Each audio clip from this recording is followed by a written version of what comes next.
Welcome back to another technical deep dive here in the debug zone. Today we're tackling a big question and breaking it down with insights from other users.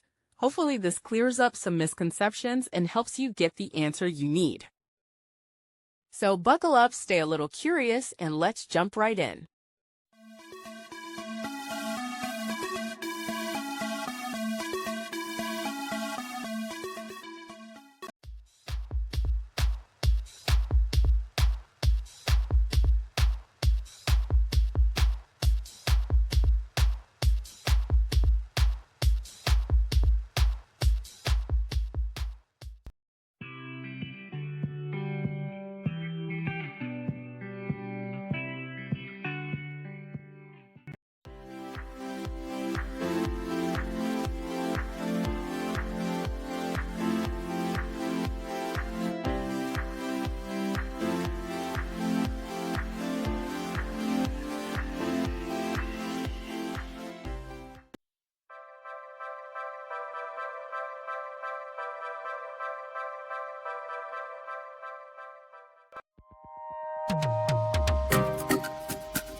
And that's a wrap.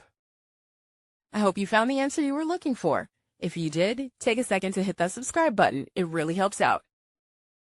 And let me know in the comments which solution worked best for you. See you next time in the debug zone.